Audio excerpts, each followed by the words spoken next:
Class BSc BEd first year का topic solution चल रहा था, जिसका पार्ट नंबर 3 हम कर रहे हैं। इससे पहले पार्ट नंबर 2 तक हमने कर लिया था। हमारा जो टॉपिक है विलयनों की सांद्रता को व्यक्त करने की विधियां, जिसमें पहला है बार बार मात्रक, और बार बार मात्रक के अंदर द्रव्यमान प्रतिशत हो गया था, मोललता हो गया था, मोल अंश भी हो गया था। उसका एक न्यूमेरिकल रहता है, जैसे देखिए न्यूमेरिकल 36 ग्राम जेल और 46 ग्राम एथिल एल्कोहल और 32 ग्राम मेथिल एल्कोहल को मिलाकर के एक मिश्रण बनाया गया, और प्रत्येक के अंदर हमें क्या करनी है, उसकी मोल अंश ज्ञात करनी है। तो सबसे पहले हमारे पास क्या है, H2O।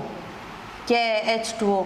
अगर इसके मोल ज्ञात करेंगे तो NH2O से शो किया जाएगा, और पदार्थ की मात्रा कितनी दे रखी है 36, और जो मोलिकुलर वेट है वो ज्ञात कर लेंगे। H2O का कितना आ जाएगा, 2 प्लस में 16 बराबर कितना आ जाएगा 18, 18 दूनी 36, कितना आ गया 2 मोल आ गया। इसका मतलब NH2O का जो मान है वो कितना आ गया 2 मोल आ गया। ठीक है, इसी प्रकार सबकी मोलों में संख्या ज्ञात कर लेंगे। फिर उसके बाद में आता है C2H5OH एथिल एल्कोहल। पदार्थ की मात्रा कितनी दे रखी है 46, तो ये देखिए 12 प्लस 12 प्लस 5 हाइड्रोजन के प्लस 16 और प्लस 1, ये टोटल करोगे तो कितना आ जाएगा 46। इसको काटोगे तो 1 मोल। इसका मतलब NC2H5OH की जो मान है वो कितना आ गया 1 मोल आ गया। कितना आ गया 1 मोल। उसके बाद में आता है 32 ग्राम CH3OH, 32 ग्राम CH3OH। ठीक है, तो इसके मोल ज्ञात करोगे तो CH3OH कितना रहा है 32 बटा में कार्बन का कितना होता है 12 और 3 हाइड्रोजन के 15 और ऑक्सीजन के कितने हो गए 16, और फिर उसके बाद में 1 हाइड्रोजन का तो 16, यानी कि अपने क्या गए 15 16 और प्लस 1 कितना आ गया 32 आ गया, तो 32 हो जाएगा इसका। तो ये भी कितना आ जाएगा 1 मोल आ जाएगा।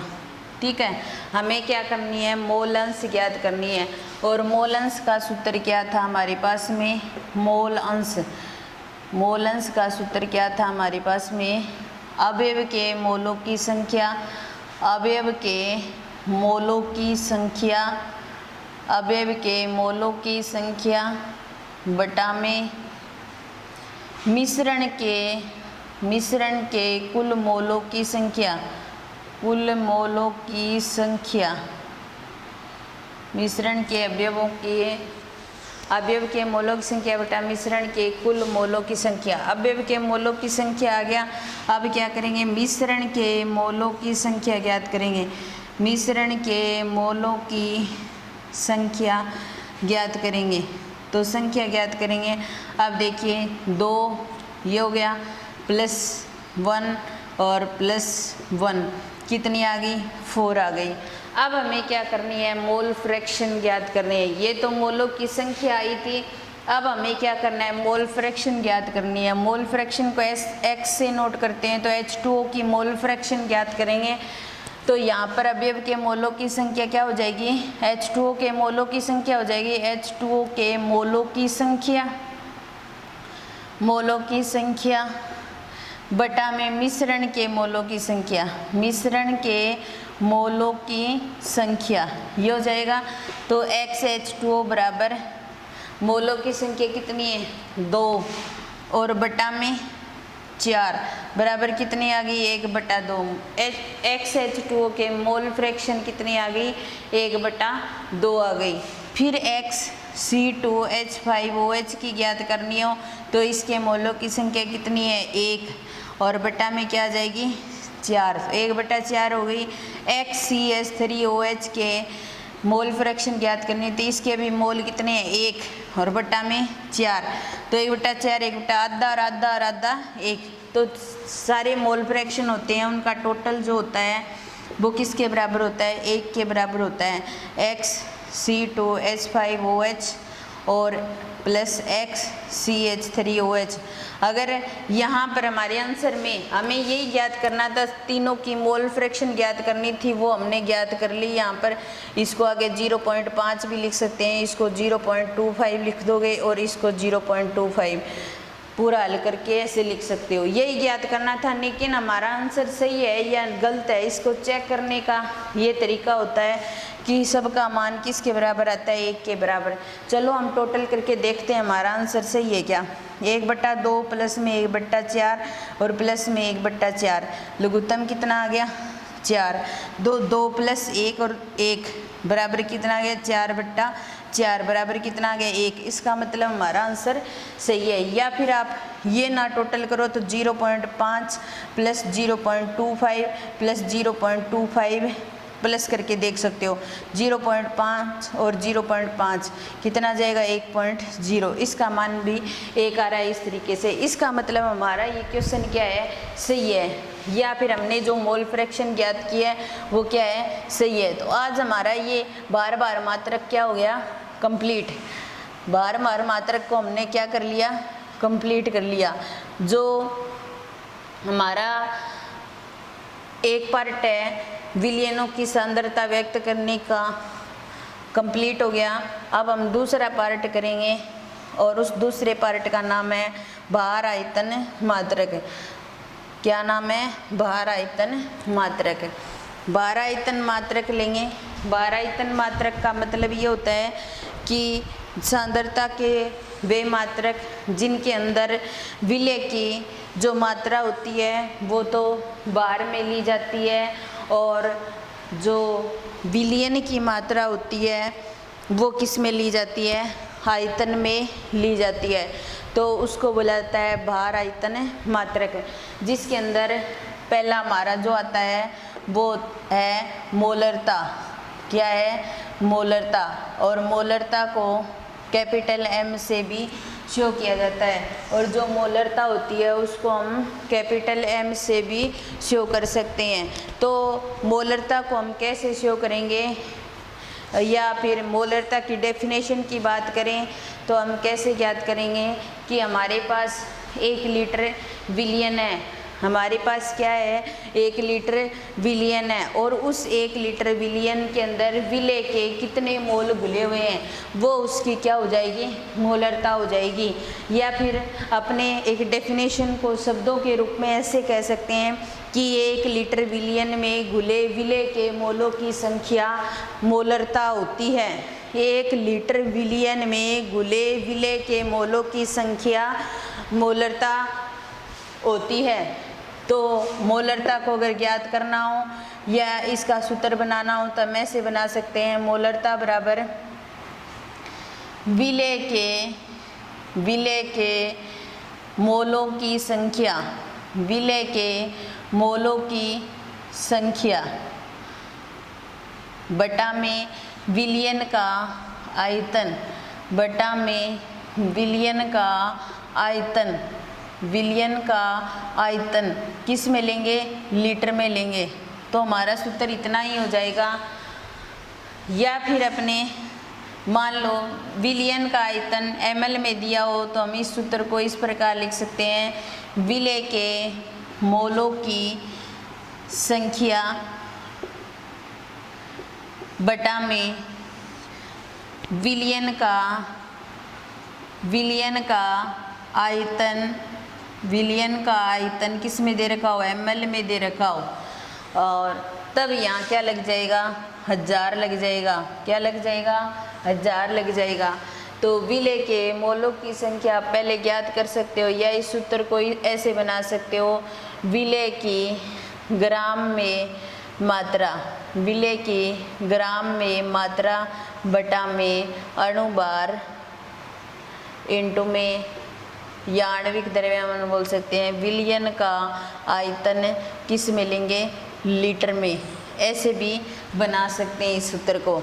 या नीचे वाला सूत्र है उसको भी हम ऐसे लिख सकते हैं, विलय की ग्राम में मात्रा, ग्राम में मात्रा बटा में अणुभार बटा में अणुभार इंटू में विलियन का आयतन ml में, विलियन का आयतन ml में, और ऊपर क्या लग जाएगा, 1000 लग जाएगा। ये जो सारे सूत्र हैं वो किसके हैं, मोलरता के हैं। किसके हैं, मोलरता के। अब देखिए विलेय के मोलों की संख्या बटा में विलियन का आयतन लीटर में।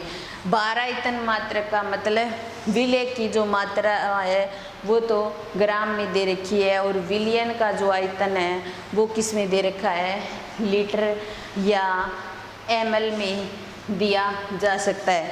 तो हम इस मोलरता पर एक न्यूमेरिकल करने वाले हैं। इसको देखिए, उस विलियन की मोलरता ज्ञात कीजिए जिसमें 5 ग्राम NaOH 450 ml में घुला हुआ है, 450 ml में घुला हुआ है। इसको हमें ज्ञात करना है। ज्ञात करने के लिए अपने क्या करें, विलेय की ग्राम में मात्रा, विलेय की ग्राम में मात्रा कितनी दे रखी है, 5 ग्राम। कितनी दे रखी है, 5 ग्राम। फिर विलेय का अणुभार, विलेय का अणुभार, और विलेय का जो अणुभार है वो ज्ञात करेंगे NaOH के आधार पर। देखो यहाँ पर NaOH दिया हुआ है, और NaOH के अकॉर्डिंग यहाँ पर Na का कितना होता है, 23, प्लस में कितना हो जाएगा, 16 ऑक्सीजन का, और प्लस 1। तो अब देखिए इसका जो आएगा 23, 16, 39 और 1 40। इसका जो अणुभार आ जाएगा वो कितना आ जाएगा, 40 आ जाएगा। तो विलेय की ग्राम में मात्रा 5 ग्राम और विलेय का अणुभार कितना आ गया, 40 आ गया।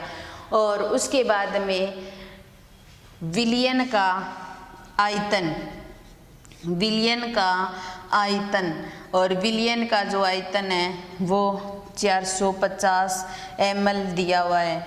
तो इसलिए हम क्या करते हैं, इस सूत्र को काम में लेते हैं। मोलरता के इस सूत्र को हम काम में लेते हैं। देखो विलेय की ग्राम में मात्रा हमारे पास कितनी है, 5 ग्राम है, और उसके बाद में हमारे पास NaOH की जो मात्रा अणुभार है वो कितना है, बटा में 40। ऊपर क्या लगा हुआ है, 1000, क्योंकि ml में मात्रा दी हुई है। ml में मात्रा दी हुई तो ऊपर 1000 लगाना है।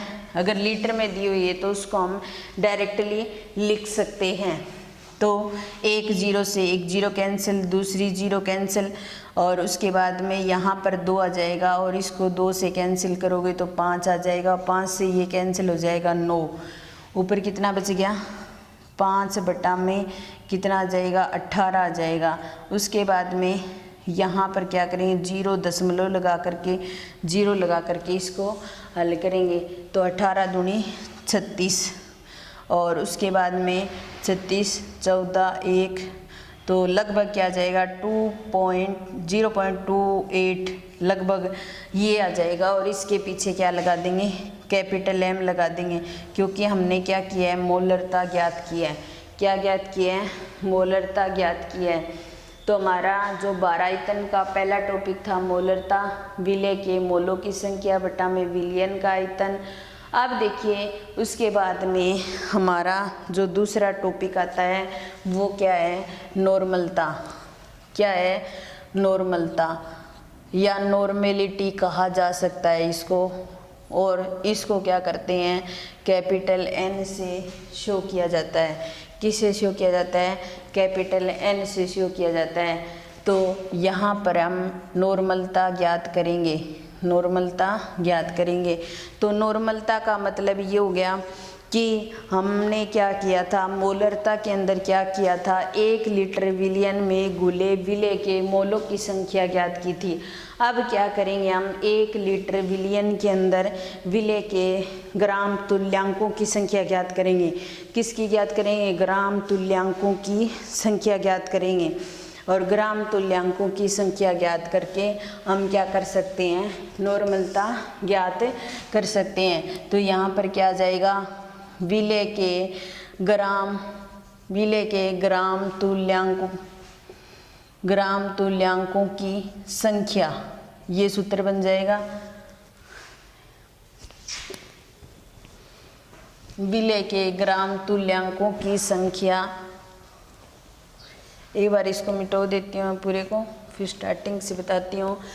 जैसे मोलरता को ज्ञात किया था 1 लीटर विलियन में घुले विलय के मोलों की संख्या, उसी प्रकार 1 लीटर विलियन में घुले विलय के ग्राम तुल्यांकों की जो संख्या होती है वो नॉर्मलता होती है। यहाँ पर विलियन का आयतन ले लेंगे, विलियन का आयतन ले लेंगे और किस में ले लेंगे, लीटर में लेंगे। किस में लेंगे, लीटर में लेंगे। अगर इसको हमें ग्राम तुल्यांकों की संख्या ज्ञात करनी है तो हमें क्या करना पड़ेगा, विलय की ग्राम में मात्रा, विलय की ग्राम में मात्रा, विलय की ग्राम में मात्रा बटा में, विलय की ग्राम में मात्रा बटा में जो विलय का ग्राम तुल्यांक द्रव्यमान, जैसे वहाँ पर क्या लेते हैं, अणुभार लेते हैं, उसी प्रकार यहाँ पर क्या करते हैं, तुल्यांक अणुभार ज्ञात करते हैं और इंटू में विलियन का आयतन लीटर में लेते हैं। किस में लेते हैं, विलियन का आयतन लीटर में लेते हैं। लीटर में लेंगे तो सीधा लिख देंगे। अगर हमारे पास में जो विलियन है उसकी मात्रा ml में दी हो तो हम इस सूत्र को ऐसे बना सकते हैं, विलय की ग्राम में मात्रा बटा में विलय का ग्राम तुल्यांक, विलय का ग्राम तुल्यांक द्रव्यमान, विलय का ग्राम तुल्यांक द्रव्यमान।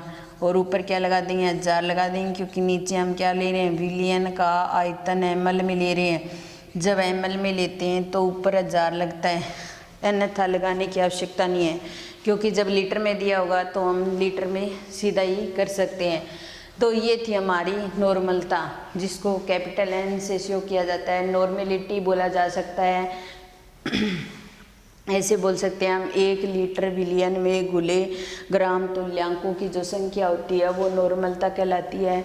विलय के ग्राम तुल्यांकों की संख्या बटा में विलियन का आयतन लीटर में, विलय की ग्राम तुल्यांक में मात्रा और विलय के ग्राम तुल्यांक अणुभार और विलियन का आयतन लीटर में।